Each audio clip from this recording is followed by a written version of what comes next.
1212.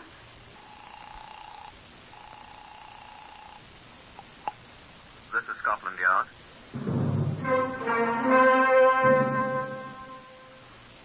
For the first time in its history, Scotland Yard opens its secret files to bring you the true stories of some of its most celebrated cases. These are the true stories. The plain, unvarnished facts, just as they occurred, brought to you by an all-British cast. Only the names have, for obvious reasons, been changed. The stories are presented with the full cooperation of Scotland Yard. Research for Whitehall 1212 is from Percy Hoskins, chief crime reporter of the London Daily Express. The stories for radio are written and directed by Wyllis Cooper. Now, this is the voice of the custodian of Scotland Yard's famous Black Museum, Chief Superintendent John Davison. Good afternoon. This is a man's handkerchief. I doubt you've ever seen a handkerchief so stained with blood. I don't believe I have. I just like to touch it. They should really wash these things, shouldn't they? If the young man who owned it had washed it, he wouldn't be where he is now. No, I don't know exactly where he is, but I've been led to believe it's an unpleasant place. His body is buried, as Mr. Justice Coburn said, within the precincts of the prison in which he had been confined. That was Pentonville Prison, where a great many murderers are buried. Now, here is Chief Inspector Godfrey Allen Rouse, who had most to do with the case number H42426. Yes, I've been on duty all night. No, I'd had no adventures at all, except an interview with a sad, fat man who'd accidentally set his bed on fire, and whose landlady was annoyed with him. I don't believe the poor man has smoked cigarettes in bed since. I was shambling sleepily along a certain street in the West End, thinking how nice it is to go to bed at the height of the full, fresh, fragrant morning, when my arm was rudely seized. My thoughts of bed vanished with a minor popping sound as I recognized the features of Mr. Alistair Crumbine, proprietor and chief clerk of the nearby Forensia Hotel. I gathered from Mr. Crumbine's gobbling that someone was violently dead in his hotel. Sighed and followed him. There, a functionary conducted me by means of a frighteningly creaky lift to the top floor of the Forensic and preceded me into a room, the door to which was standing open. Across the neat bed lay the body of a dead woman, appallingly battered about the head and upraised arms. She was a thin, middle-aged woman, and there was no sign of blood on her. She'd been carefully washed off, although the bed linen was spattered freely. There was no sign of a weapon, and the room, except for the carnage on the bed, was quite tidy. A door leading to what I assume was a private veranda was closed, locked, I afterwards found, from the inside. The functionary and I stood and looked silently, and then I heard the lift creak again, and Mr. Alistair Crumbine was there. Who is she? I asked Mr. Crumbine. She's dead, isn't she? There's no doubt she's dead, is there? I reassured him, and he burst into lamentation. Oh, my poor hotel. What's my poor hotel going to do with people getting murdered in it? What's to happen to me? What happens to your guests, Crumbine? She's a guest, isn't she? Who is she? Oh, the poor lady in my hotel. She's dead. Yes, she's dead. Who is she? Eh? Who is she? It's Lady Madge Johnston. She's dead. I knew of Lady Johnston. Lady Madge Johnston, a well-known philanthropist, widow of Sir Lawrence Johnston, a former member of the London County Council, reputed to keep a large box of crisp £1 notes for handing out to indigents at all times. What are you doing, Alistair? The box of money's here, all right. Mean there is a box of money? Look. You may believe it or not, but there was a great Schweppes ginger beer case still bound with iron straps under the bed, and it was absolutely running over with fresh, crisp Bank of England pound notes. Whew. Wonder if it's all there. Wonder if he took a fistful. Who? Chap that did her in. I wonder who did it. In my hotel. When did it happen? The maid found her when she brought up a cup of tea at 7 o'clock, like she always does. Darjeeling tea she always drank, the poor thing. Nasty strong stuff. At 7 in the morning. Yeah. And then the maid came and woke me up, and hurried home at once. Had a seizure, she said. Elsie Weed from St. Louis, USA. Who? The maid had a seizure. she say anything? Only that she was going home. She had I know, I see him. Anybody else been here? I don't think so. No. Who was that man who brought me up here? He's been here. Oh, the fellow's the porter.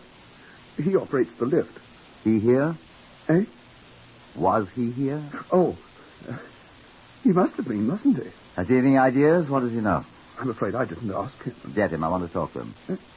Oh, yes, of course. Get him. Yes, of course. Fellows! I say fellows! Isn't there a bell on that lift? Oh, yes. Well, use it then. Oh, he'll hear me. Fellows! So will everyone else in the hotel. Oh, do you think so? You'll have everyone up at the place here, and I don't want them. Ring the bell. Oh, yes, of course. He'll be here at once. Where does that door lead? What door? Oh, to the veranda. Wonder if he got in that way. Don't open the door. Oh, don't be careful. You'll fall. Be careful. What on earth happened here? Oh, I should have told you. Oh, I hope you didn't fall. Only you're still there. There's no floor on the veranda. What? We have the carpenters here, you know. They're making a few changes. Some new floors in the verandas. A man could break his neck here. It is quite a fall, isn't it? Where are these carpenters? Have they got ladders? Ladders? Yes, of course they've got ladders. How do you think they get up here? Do you suppose it was a carpenter that did it? Oh, but they all go home at night. They leave the tools and... I say, she might have been struck by a hammer, mightn't she? Let's see.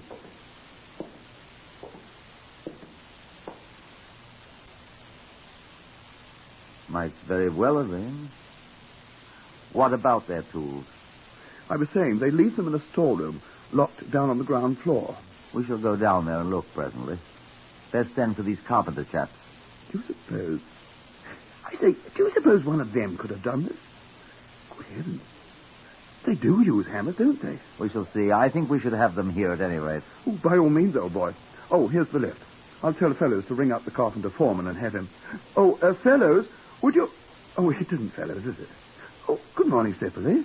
Where's fellows? Good morning, sir. He went home. His time was up. I'm on duty now, sir. I'm here. Oh. Oh, dear. Who is it? Sipperley, sir. I'm the day man. Fellows went home. Get him back here at once. Yes, sir. But I don't know where he lives, sir. In Southend, I think, sir. Or Hammersmith? Or perhaps it's Shepherd Bush. I'm not sure, sir.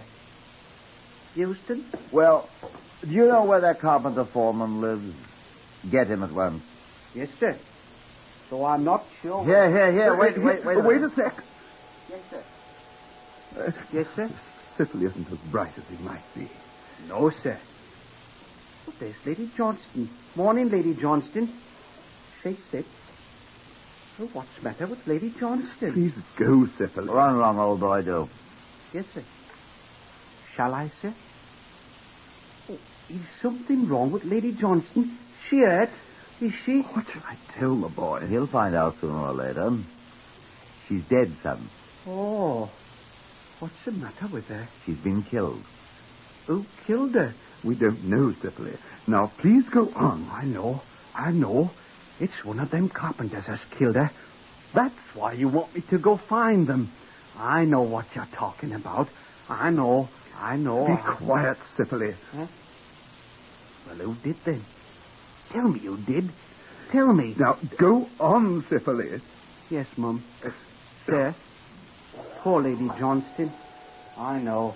I heard him talking in the night. Well, indeed. Do you have many like that? Poor Sipperley. Still, the boy may be right, you know. About what? About the carpenters, of course. Why? Well, you said she was battered to death with a hammer. A hammer's a carpenter's tool, isn't it? A weapon. I said she might have been beaten with a hammer. She might have, I said. Well, Are there no other hammers in your hotel? the carpenters have the only one. They're the ones who did it. They must be. They did it. No, wait till we get them here. Don't you think so, Chief Inspector? I don't know. Well, then, who could have? I don't know that either. You wait till we get them here. You'll see. Look here, old chap. Eh? Just run along to a telephone, will you, and ring up Scotland Yard. It's Whitehall, 1212. Tell them there's been a killing here and ask them to send some people. Send who? Whom? They'll know whom to send. And tell them I'm here too, will you, and I want someone to relieve me. Yes, sir. What'll I do then, sir? Then I suggest you go talk to Sipperley. Perhaps he and you can think up some good ideas together. I'm your man. Oh, poor Lady Johnston. Whilst Crumbine dashed down the stairs, which also creaked abominably, I sat myself down with Lady Johnston's corpse at think. These are the things I thought of. A, the good charitable lady had been killed in the night. Whoever did it had, with the good lady, made a great deal of noise. Note. Who heard the noise? And when? Did they recognize any voices? Someone who was familiar, or had become familiar with arrangements at the Forensic Hotel did it. Else, how had he known about Lady Johnston? How had he got in the room? That door to the outside of the veranda had been locked. And the veranda 5 floors above the street is no floor anyway. How did the intruder get in? Or had he not had to get in? Had he been inside all the time? And what had the night porter been doing?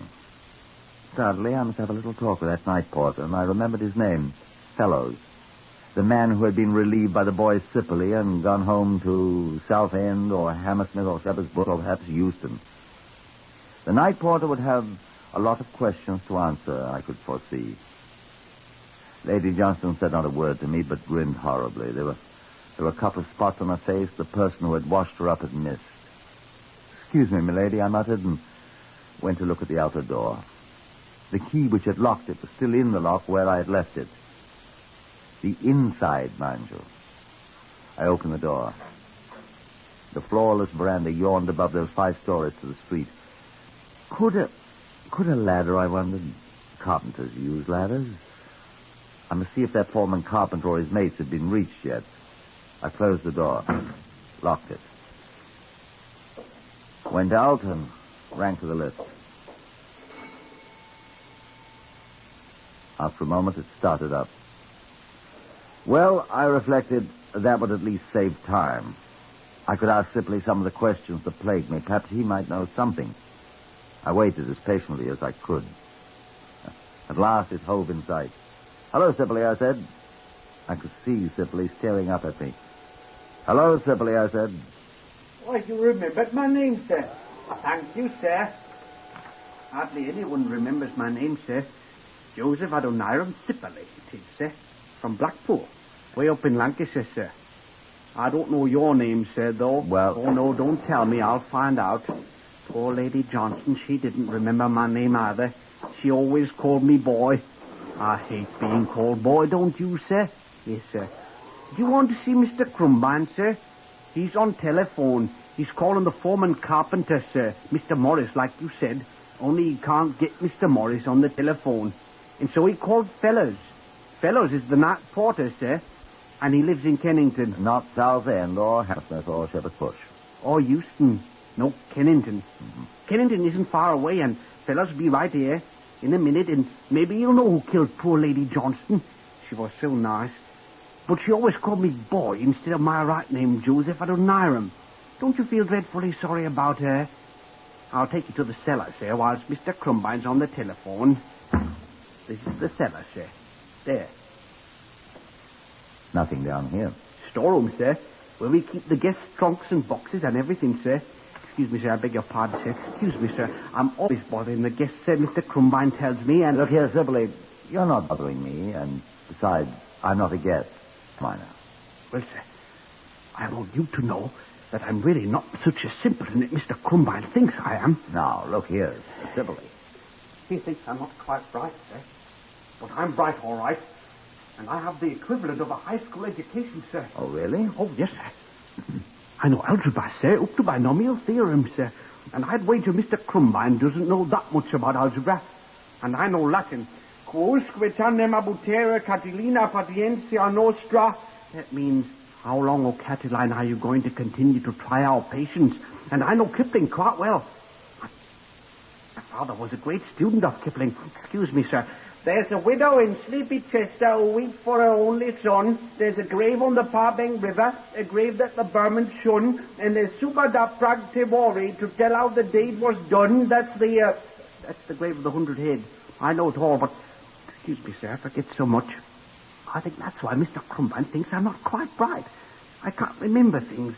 I tried for me trade test in the war, sir, but right in the middle of the examination, I forgot. I've forgotten what I forgot, but they made me go away. That's the room there where the carpenters keep their tools. Wouldn't you like to look at it, sir, while Mr. Crumbine's on the telephone? Well, goodbye, sir. I wonder if he heard anything last night.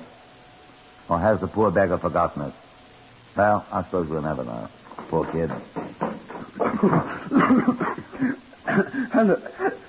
Hello, Chief Inspector. How did you get down here? The lift. Oh, simply take you to the wrong place. I'm going to sack that fellow. Oh, no. This is quite the right place. Did you get your people? The carpenters? No. But they'll be coming in. The fellow? Yes, he's on his way. Turns out he lives in Kennington. No distance at all.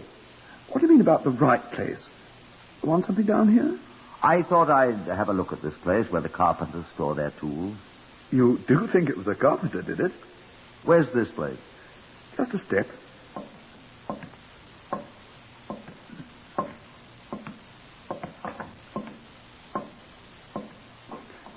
Here. Not locked up. Well, they go in and out all day. Come on, I'll show you.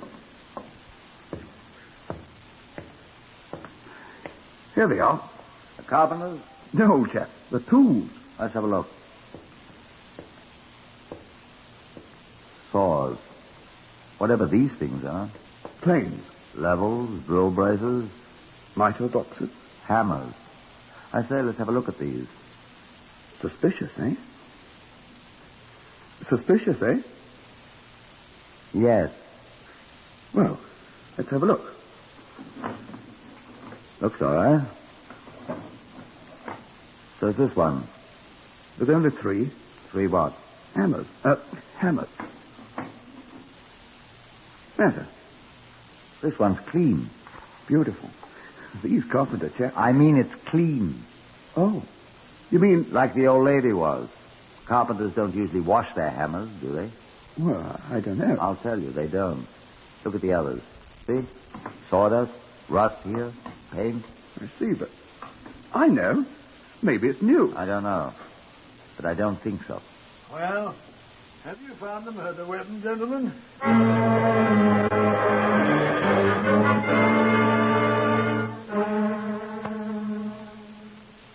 Whitehall 1212, to which you are listening, is compiled from records of authentic cases from Scotland Yard. The research is prepared by Percy Hoskins, chief crime reporter of the London Daily Express. The stories for radio are written and directed by Wyllis Cooper. In today's story, Chief Inspector Rouse has just discovered what may be the murder weapon in a cellar storeroom. Now, back to the story itself.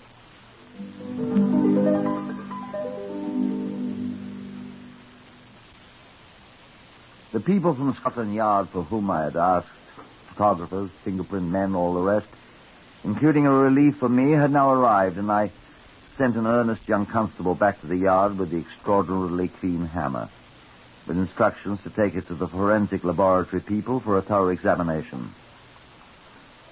I sat down in the corner of the cellar with Alistair Crumbine and Fellows, the night porter, and held grave discussion. Good thing you got me before I got into bed, sir. Why is that, fellows? Once I got my eyes shut, sir, you'd never have woken me up till Monday, sir. Good heavens. Is today Sunday? As ever was, sir. We all ought to be in church singing hymns or praying or going on like they do, sir. As I say, sir, it's a good thing you found me sitting there eating the last of my liver and onions in my Sunday night shirt, or I should never have waked up until 8 o'clock Tuesday night and Monday being my night off, sir. At which time you'd have been sacked, because you're due on the job at 6:30, my dear fellows. Sorry, sir. That's why we weren't able to reach those carpenters. All at Nonconformist Chapel, sir. Well, you can arrest them Monday, Chief Inspector. Why should I arrest? Well, it was their hammer that Lady Johnston was murdered with, wasn't it? We don't know that yet, you know. Wait till I hear from the Have laboratory. to be certain you know, sir. You know what Sybil has been saying, sir? Oh, that nonsense. What's Sipley been saying?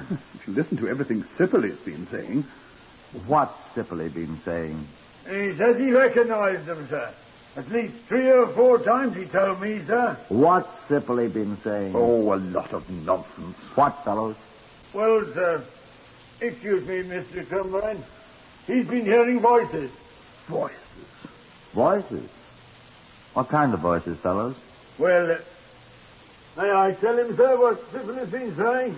If you want to make a fool of yourself. I believe him, sir. That lad wouldn't tell a lie. Hasn't brains enough to tell a lie. Well, what's he been saying about voices? He's been hearing him, sir, nearly every night for a week. What sort of voices, fellows? Sibylle, let's have him in here and ask him. He's gone, sir. I met him when I came in. I sent him out for some coffee for all these Scotland Yard fellows. Oh, thank you, sir. We're all very grateful. Wonder where all my men are. All over the place. Well, sir, Sybil has been telling me he sleeps here at night, sir, the other end of the cellar. That 3 times, I think it is, he's been waked up and by strange men and voices whispering. He's balmy. Now, wait, sir. I thought I heard them myself. And Sybil and me we've gone hunting for them all over the hotel. Find them? Well, no, sir, but I believe they're the ones stole that hammer, if they did, and killed poor Lady Johnson with it. Syphilis swears he's heard them. Unless it's what is it, an hallucination. Might be, you know. He's been waking me up every night, practically. You don't believe it. Well, clues sometimes come from the strangest places. Well, there might have been somebody planning to. Yeah. Still, we never found anybody. It'd be extraordinary if you did, fellows. Beg your pardon, sir? It isn't that simple. But, sir... But it's interesting enough to make me want to know more, I can assure you of You that. think, sir? Oh, nonsense. The man's daft. Well, we'll see. And at that moment, the earnest young constable I'd sent to the laboratory with the 2-clean hammer arrived. Well, Constable, I said? Yes, sir. They've examined it. There's a preliminary report, sir. I was being a little too Sherlock Holmes. No, sir. Eh? No, sir. What? Well, should I be for these gentlemen, sir? Eh? Oh, Crumbine. Well, it's your hotel, and fellows. Perhaps we may find your whisperer. Syphilis, sir. Speak up, Constable. Well, sir, first the laboratory said the hammer looked too clean to be true. Huh. It was. It had been wiped clean. Exactly what I said. Yes, sir. Well, when they started to examine it under a low-power microscope, sir... What did they find? A drop of blood. A blood stain, sir. Well. Yes, sir. Under one of the claws, here, where the cleaning rag missed it. The type? AB, sir. Wonder what type Lady Johnston's is. We got a sample, sir. That's what took me so long. What type? They're identical, sir. This is the weapon she was killed with. Constable... There's something else, sir. What's that, Constable? Well, sir... Will you gentlemen excuse me for a moment, please? Oh, yes, of course. Well, Constable? I stopped by the CRO, sir. The Criminal Records Office, Well, that's quite right. There should be a check made of every person concerned and every crime investigated, of course. I had them checked, sir. Good. Here. Both these people? Yes, sir. Let's see. Better turn your back to them, sir. Yes. Combine and Alistair. No record. Well, I'm glad of that. Yes, sir. Read the other. Fellows George, no record. Well. The other one, sir. Syphilis, Joseph Adoniram. Oh, no. Read it, sir. I needn't need to more than glance at the card. Syphilis, Joseph Adoniram had been convicted twice. Once for robbery, once for causing grievous bodily harm. Both felonies. He was not quite bright.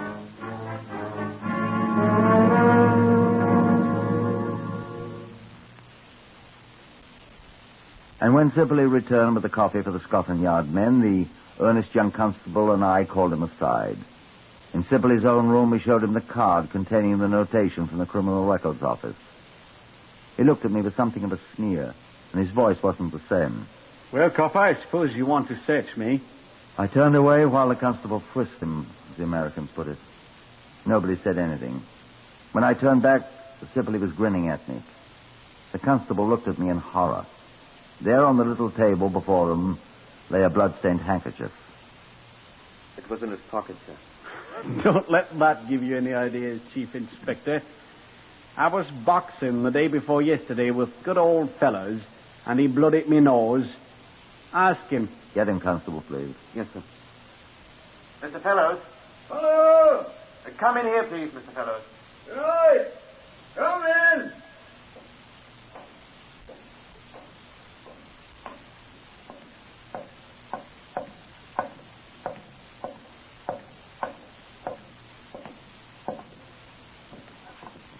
Ask him. What's wanted, sir? Fellows, were you boxing with Sibley here the day before yesterday? Yeah. Oh, yes, I was. See? Did you... Give you a bloody nose, didn't I, sir? And here's the handkerchief I sopped it up with.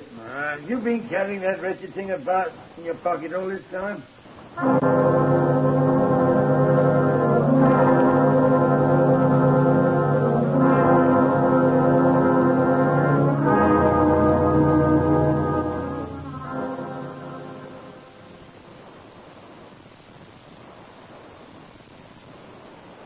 But when we sent the blood-stained handkerchief to the laboratory, they found the blood on it was not type A, Sibley's own, but type AB, which was Lady Johnston's.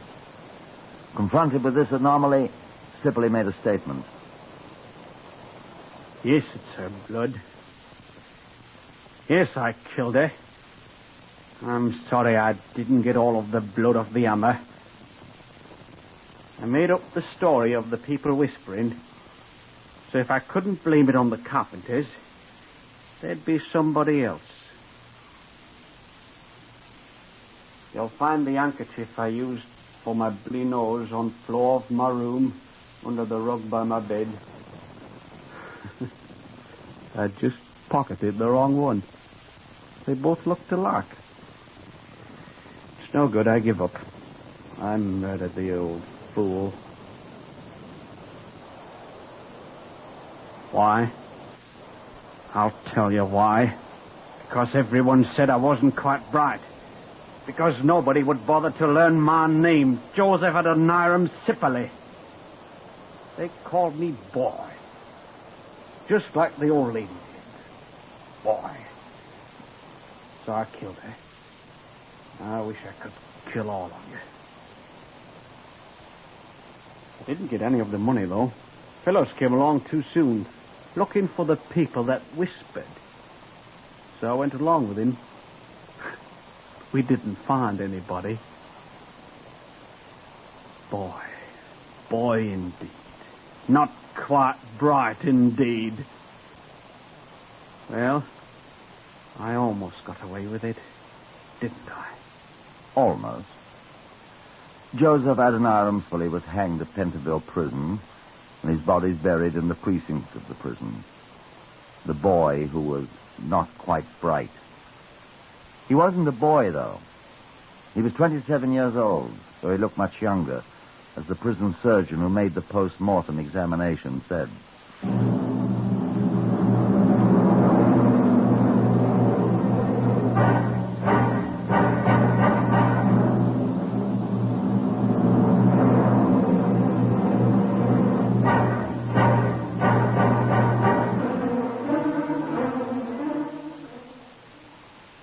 Heard today on Whitehall 1212 was Horace Brayan as Inspector Rouse.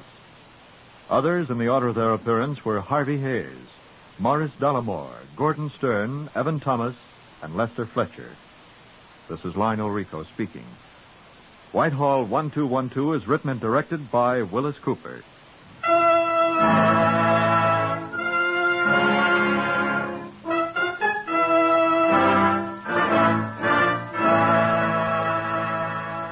This is NBC, the national broadcasting company.